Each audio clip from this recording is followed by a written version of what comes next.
नमस्कार, मैं हूं अमित कुमार। स्वराज एक्सप्रेस में आपका स्वागत है और आप देख रहे हैं देश, प्रदेश और आपके शहर की नब्ज टटोलने वाला हमारा खास कार्यक्रम बिग डिबेट। मध्य प्रदेश की सत्ता फिर काबिज होने की कवायद में जुटी बीजेपी की सरकार और संगठन रोज नए प्रयोग कर रही है। इसी कड़ी में संगठन और सरकार दोनों की बैठकें भोपाल से बाहर अलग अलग स्थानों पर हो रही हैं। सरकार ने उज्जैन में बैठक की तो संगठन की बड़ी बैठक रातापानी में हो गई।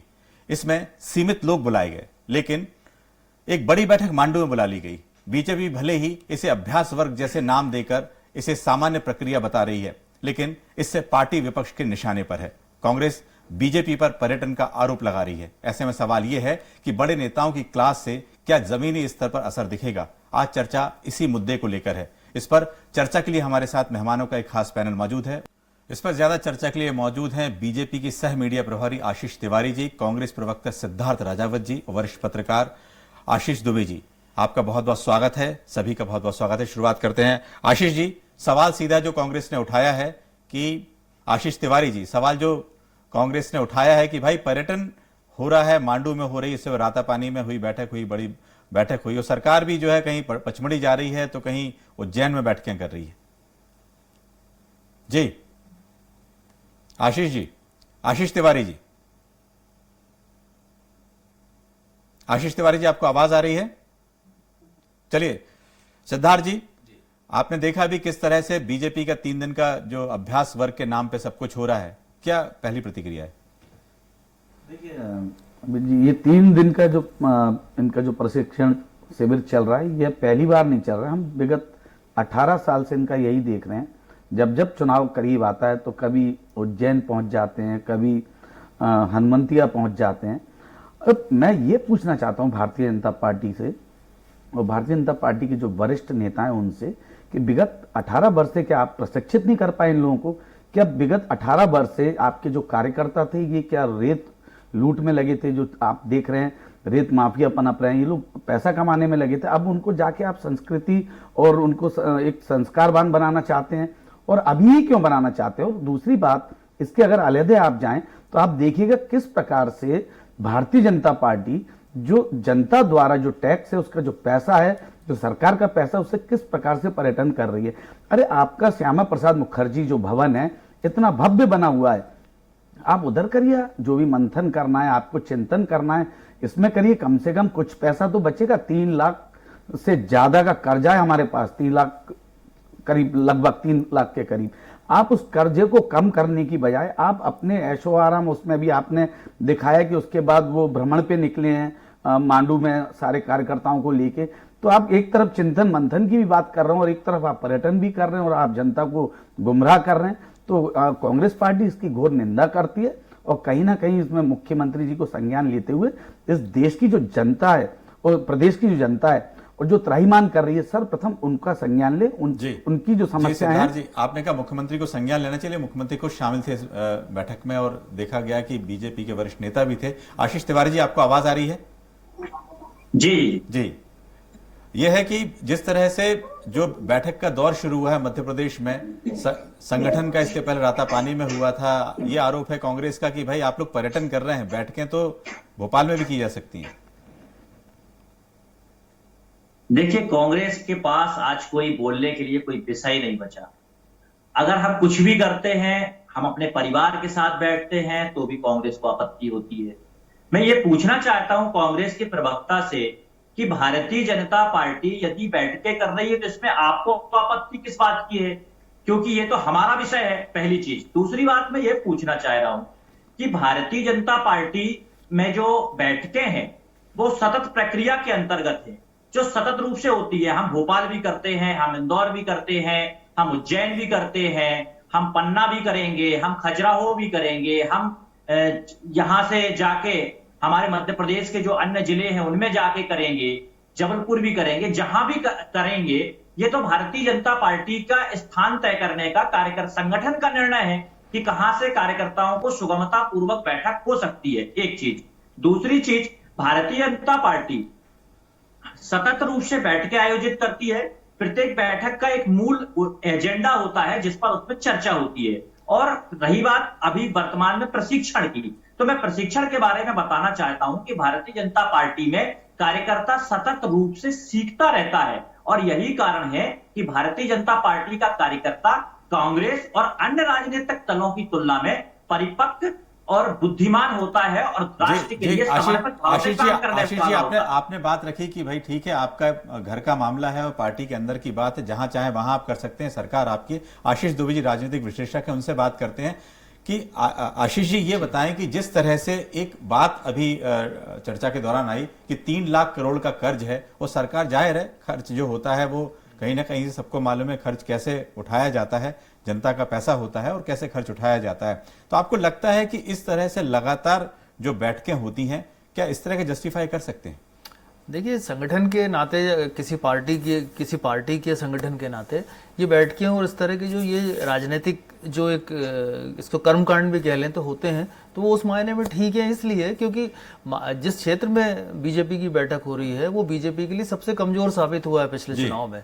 तो वो वहां पर लोगों को, अपने कार्यकर्ताओं को, अपने कॉडर को, जो वहाँ की 66 सीटें हैं, जो 15 जिले हैं, जो 2 संभाग हैं उस एरिए के, उसको पूरा वहाँ के लोगों को मोटिवेट करने के लिए और एक्टिव करने के लिए ये पूरा ये किया गया है। खर्च की जहाँ तक बात है तो जाहिर तौर पर ये बीजेपी के खाते का खर्च है, और दूसरे भाषा में हम समझ सकते हैं कि एक सरकार जब जहाँ होती है तो खर्च किस तरह होता है।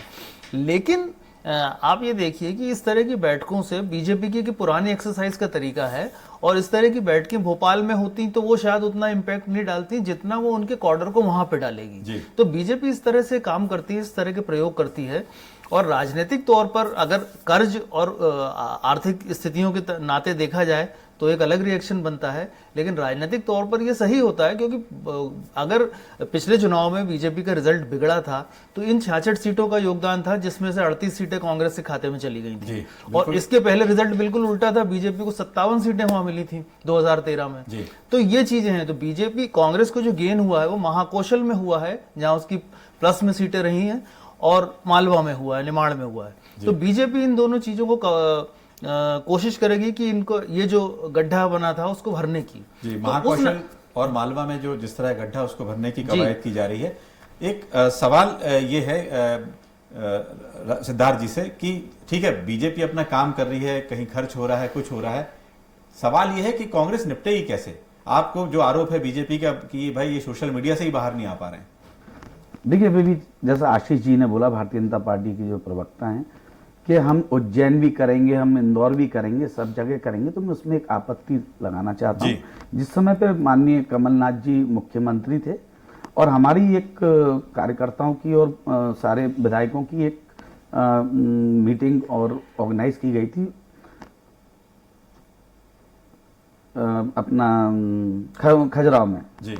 तो उस समय पे भारतीय जनता पार्टी के बड़े बड़े नेताओं ने एक बहुत आपत्तिजनक बात करी थी और ये बोला था कि क्या आप कांग्रेस पार्टी और कमलनाथ जी जाके खजुराहो के मंदिरों और उनकी मूर्तियां दिखाएंगे कार्यकर्ताओं को? और आज अभी आशीष जी बोल रहे थे कि हम खजुराहो भी करेंगे। अगर भारतीय जनता पार्टी कहीं पे भी अपना आयोजन या शिविर लगाती है तो उनके लिए वो देव स्थान बन जाता है। अगर कांग्रेस पार्टी कहीं पे भी अपने कार्यकर्ताओं को प्रशिक्षित करना हो या हमारे जो MLAs हैं उनको हमें उनकी ट्रेनिंग शेड्यूल वहां पर रखना हो तो उसमें इनको आपत्ति आती है। तो इस बात का थोड़ा आशीष जी को मैं जरूर उनसे जवाब लेंगे, लेकिन मैंने जो आपसे सवाल पूछा था कि क्या आप लोग, ये बीजेपी का आरोप है कि आप लोग सोशल मीडिया में सिमट के रह गए हैं, मीटिंग दौर, क्योंकि आपको आपकी सीटें वहां अच्छी हैं, यदि बीजेपी वहां मेहनत कर लेगी तो 2023 के परिणाम कुछ और होंगे। अमित जी देखिए, सबसे पहले आपको एक बात देखना, मतलब देखने लायक बात यह है कि माननीय कमलनाथ जी के नेतृत्व में, आप देखिए 18 में हमने सरकार बनाई थी और उसके तत्पश्चात जब हमारी सरकार गई, माननीय कमलनाथ जी बिल्कुल शांत नहीं बैठे और उन्होंने घर चलो घर घर चलो जन जागरण अभियान के तहत हमारे मंडलम सेक्टर जो पन्ना प्रमुख थे और जो हमारी बाल कांग्रेस बनाई, NSUI थी, यूथ कांग्रेस थी, इनको सबको उनके कैडर बनाते हुए और करीब हम लोगों ने 40 के करीब हमने अनुवांशिक संगठन बनाए और उनको फील्ड में उतारा। उसी का परिणाम है कि आप देखिए, हम निकाय चुनाव में हम एक भारतीय जनता पार्टी, आप ग्वालियर 57 साल बाद जीते, जबलपुर 28 साल बाद जीते, मुरैना 18 साल बाद जीते। ये वही कार्यकर्ता थे जो फील्ड में काम कर रहे थे। भारतीय जनता पार्टी को सिर्फ और सिर्फ लांछन लगाना, आरोप लगाना आता है कि ट्विटर और फेसबुक पे। आज भारतीय जनता पार्टी भी उसी का आप देखिएगा पूरा का पूरा उसी उस पर चल रही है। भारतीय जनता पार्टी के मुख्यमंत्री ने बोला कि कांग्रेस पार्टी का जो मीडिया है वो भारतीय जनता पार्टी से काफी बेहतर है, तो हमको उनसे सीखना चाहिए। देखिए, मीडिया आईटी सेल का और काम अलग होता है, पर जो कार्यकर्ता होता है, जो फील्ड में काम करता है, कब दे दिया साहब ये बयान? यार झूठा क्यों बोल रहे हैं? आशीष जी, कोई बयान नहीं दिया अभी तक। आशीष जी, इस पे आप संज्ञान लीजिएगा, आपके प्रभारी आए हैं और आप कहेंगे तो उसका भी आपको साक्ष्य दे दिया जाएगा।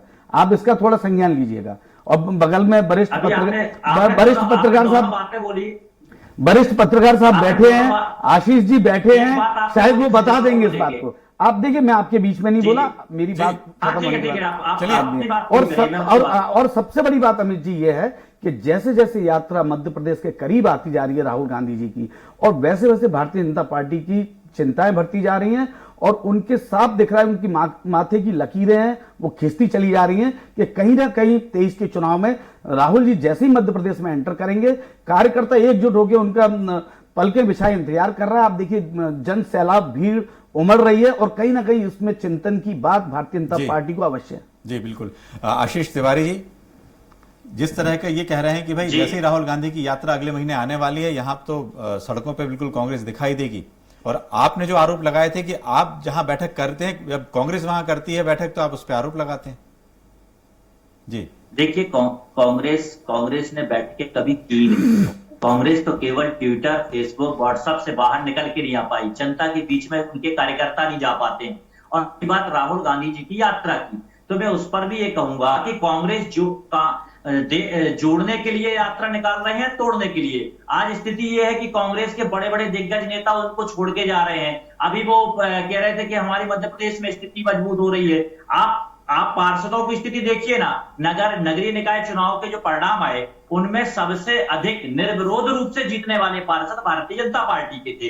दूसरी बात, वोट प्रतिशत को भी देखना पड़ेगा आपको, क्योंकि जब आप किसी से तुलना करते हैं, उसका मूल्यांकन करते हैं, तो मूल्यांकन आपको क्रमबद्ध तरीके से करना पड़ेगा, और उसी क्रम में आता है वोट प्रतिशत। तो वोट प्रतिशत पे भी आप जाइए, वोट प्रतिशत भारतीय जनता पार्टी का मध्य प्रदेश में बढ़ा है। हाँ, कहीं पर हमारी कमियां हुई हैं नगरीय निकाय चुनाव में, उन्हें हम सुधारेंगे। अभी हमारे पास उसके विधानसभा चुनाव के पूर्व समय है, हम उसके लिए तैयारी कर रहे हैं और काम कर रहे हैं। दूसरी बात, रही बात हमारी पार्टी के अंदर की बात, तो भारतीय जनता पार्टी सतत रूप से बैठकें आयोजित करती है। हमारी बैठकें सतत रूप से भोपाल में आयोजित होती हैं, मोर्चों की होती हैं, प्रकोष्ठों की होती हैं। और इसके अतिरिक्त जब भारतीय जनता पार्टी कोई बड़ा काम करती है, प्रशिक्षण का काम करती है, तो एक नई जगह पे जाके हम काम करते हैं, कुछ नया सीखते हैं, और हमारे कार्यकर्ता भी सीखते हैं, क्योंकि भारतीय जनता पार्टी का प्रत्येक कार्यकर्ता हर समय सीखता रहता है। जी आशीष जी, मुख्यमंत्री जी भी भारतीय जनता पार्टी के कार्यकर्ता के रूप में सीखते हैं। जी, आपने कहा कि कार्यकर्ता आपके सीखते हैं, लेकिन एक जो बात आशीष दुबे जी ने बहुत अच्छी बात कही थी कि इस समय जो पिछले बार के जो चुनाव थे उसमें बहुत कम मार्जिन से पूरा मामला रहा था, इसलिए बीजेपी की जो तैयारी है वो काफी पहले से शुरू हो गई है। तो लगता है कि इस समय तैयारी का बिल्कुल सही समय है। और आशीष जी, अब यदि जो इससे ज्यादा डिले करेगा तो पिछड़ जाएगा। क्यों? क्योंकि लगातार ये देखने में आया है कि पिछले बार के जो नगरीय निकाय हुए उसमें कांग्रेस का था, तो बीजेपी ने एक तैयारी शुरू की है। जी हाँ, निश्चित तौर पे भारतीय जनता आशीष जी, पार्टी एक मिनट, आशीष दुबे जी नहीं जी, ये बिल्कुल सही है कि बीजेपी का जो इस मामले में जो एक्शन या रिएक्शन जो भी खेलने होता है वो बहुत प्रॉम्प्ट होता है, तुरंत होता है। तो एक राजनीतिक रूप से सही चीज है। और जहां तक कांग्रेस का मामला है, तो कांग्रेस ने निश्चित रूप से नगरीय निकाय चुनाव में काफी कुछ ये दिखाया है कि उसमें वापसी का पोटेंशियल है, वो उसकी तैयारी में है। तो ये दो चीजें जो है भाजपा को चिंतित करती हैं, और कांग्रेस को निश्चिंत नहीं होना चाहिए, क्योंकि बीजेपी जिस तरह से अपना काम करती है, उसका जो कॉर्डर बेस्ड जो उसका संगठन है, वो कांग्रेस उसके सामने संगठन में कमजोर होती है। तो अभी यदि कांग्रेस, पहली बात तो जो मैं समझता हूं कि जो ये बैठकों का बीजेपी का सिलसिला चल रहा है वो ठीक है, क्योंकि बीजेपी को एक तो एंटी इनकम्बेंसी का डर है। ये बहुत स्वाभाविक बात होती है कि जब कोई पार्टी लंबे समय सत्ता में रहती है तो एक एंटी इनकम्बेंसी फैक्टर काम करने लगता है। फिर रोजगार और कृषि के मुद्दे हैं जिसपे भाजपा को अभी काम करना है, जिसकी मांगे बाकी हैं। तो कांग्रेस को इस सब चीजों से के बजाय कांग्रेस को यह करना होगा कि कांग्रेस खुद भी क्षेत्रवार सम्मेलन करे। 92 में जब कांग्रेस सत्ता में आई थी 93 में, तो 92 में एक ऐतिहासिक डबरा सम्मेलन हुआ था कांग्रेस का, जब वहां पे सारे नेता एक मंच पे आए थे। तो कांग्रेस भी क्षेत्रवार एकता सम्मेलनों के जरिए समन्वय का संदेश दे सकती है, इसमें कोई दिक्कत नहीं है। यदि कांग्रेस को मुकाबले में आना है तो मैदान में होना होगा। और दूसरी बात यह है कि कांग्रेस ये इस सेंटिमेंट से चुनाव नहीं सिर्फ जीत पाएगी कि 2019 में उसके साथ धोखा हुआ और चुनाव हार गए, क्योंकि उसके बाद 3 साल 3.5 साल हो चुके हैं, लंबा अरसा हो चुका है।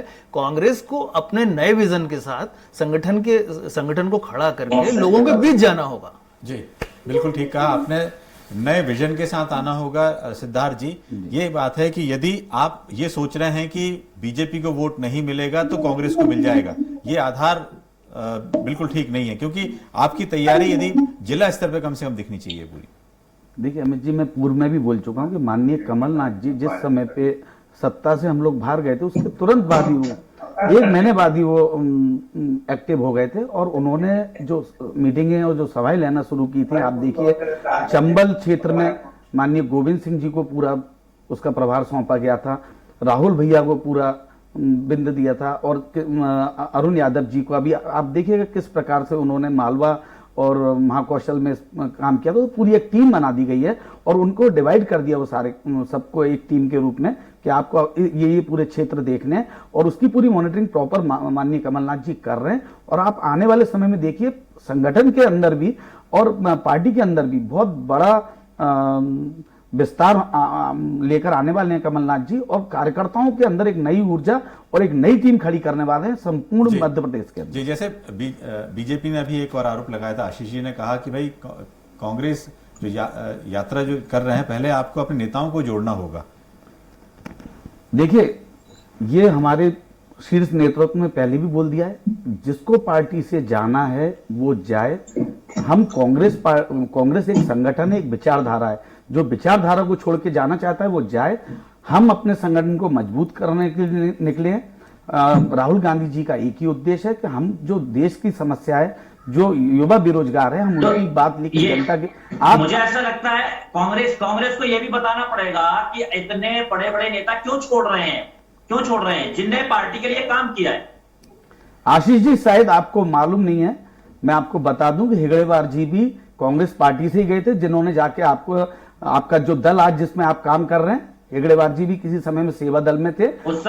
सुनिए आप सुनिए, हेगड़ेवार जी भी गए थे और कांग्रेस, सुनिए परिस्थितियां छोड़िए आप, और उस समय पे भी उन्होंने भी वही काम किया था, आंदोलनों को रोकने के लिए अंग्रेजों के साथ मिलकर। और आज भी राहुल गांधी जी जो काम कर रहे हैं, आज जो लोग जा रहे हैं वो लोग भी वही काम कर रहे हैं इन आंदोलनों को रोकने के लिए। देशव्यापी जो आज एक जन आंदोलन चल रहा है राहुल गांधी जी के नेतृत्व में, और जनता के लिए चल रहा है, युवाओं के लिए चल रहा है, बेरोजगारों के लिए चल रहा है। जो अंग्रेजों ने काम किया था वही आप लोग काम कर रहे हैं। और ये काम मेरे को तो लग रहा है आपके यहाँ जो प्रशिक्षण हो रहा है वो सिर्फ तोड़ने का, अलगाववाद फैलाने का। आप खरगोन में देखिए, हर जगह देखिए, क्या कारण है कि आपके गृह मंत्री को 10 दिन पहले मालूम चल जाता है कि वहां पे दंगे हो सकते हैं और आप लोग उस पर संज्ञान नहीं लेते। हमारे संवेदनहीन गृह मंत्री नरोत्तम मिश्रा जी, और ये बात दैनिक भास्कर छापता है। सुनिए अभी मैं आपके बीच में नहीं बोलूंगा, आप सुनिए 10 दिन सुनिए, आशीष जी सुनिए, आप सुनिए, पहले सुनिए।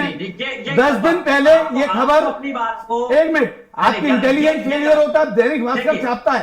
आपको सिर्फ क्या आपको सुनिए आशीष जी सुनिए, क्या आपको प्रशिक्षण हमारे विधायक खरीदने का या कार्यकर्ताओं को खरीदने का दिया जा रहा है?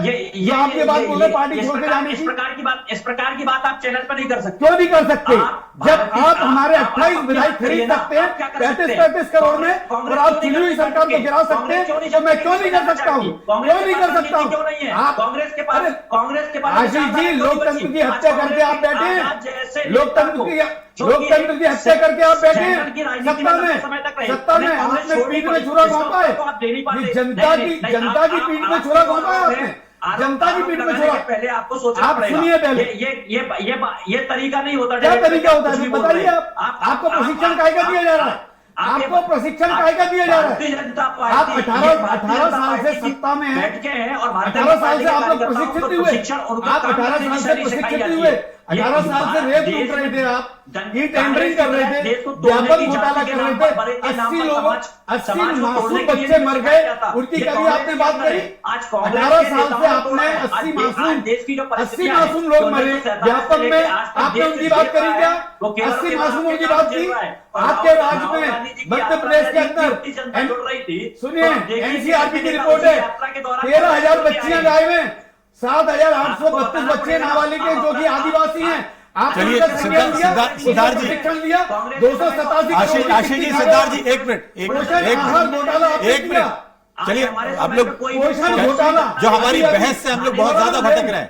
एक मिनट, 11 डैम बह गए, 11 डैम बह गए। देखिए आपके एक राज्य में आशीष दुबे जी आपसे एक मिनट, सिद्धार्थ जी एक मिनट, प्रशिक्षण ले रहे हैं आप अलगाववाद फैलाने का। अरे आप काय का ले रहे हैं? आशीष जी आशीष दुबे जी आपसे सवाल है एक मिनट कि आखिर ये बताएं कि आखिर इस तरह की जो ट्रेनिंग क्या बताएं, मुद्दे जो जनता से जुड़े मुद्दे हैं, ऐसे में जो बातचीत आई है, आरोप प्रत्यारोप में आई है, वो कहीं रह जाते हैं। बहुत सारे ऐसे मुद्दे हैं जो सत्ता पक्ष जो है उसको नजरअंदाज करता है, विपक्ष लगातार उठाता है, लेकिन कहीं ना कहीं यदि जनता का फायदा नहीं होगा तो फिर क्या कैसे होगा?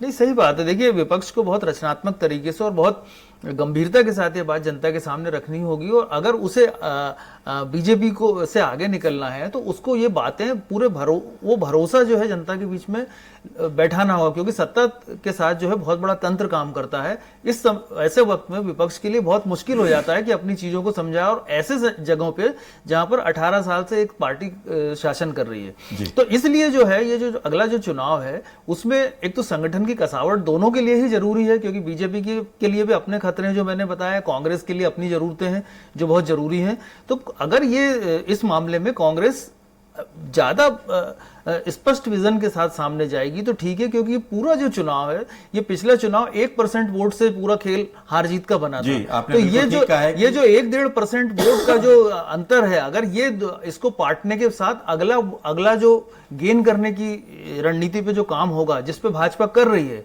ये काम कांग्रेस में भी हो रहा होगा, दिखता नहीं है, लेकिन ये चीजें अगर हो रही होंगी तो ही ये मुकाबला जो है कांग्रेस मुकाबले में रहेगी। बिल्कुल, आपने ठीक कहा कि 1% वोट की खातिर इस तरह के प्रशिक्षण ट्रेनिंग के दौर चलते रहेंगे, और जिस तरह से बीजेपी कर रही है, कांग्रेस को भी बढ़कर आगे अपने नए प्लान के साथ, नए मुद्दों के साथ आगे होना होगा। और इसी के साथ आज के आप लोगों का बहुत बहुत शुक्रिया आज के कार्यक्रम में शिरकत करने के लिए। एक बार फिर से आप लोगों का शुक्रिया। कल फिर हाजिर होंगे नए विषय के साथ बिग डिबेट में। नमस्कार। खबरों का सिलसिला जारी रहेगा।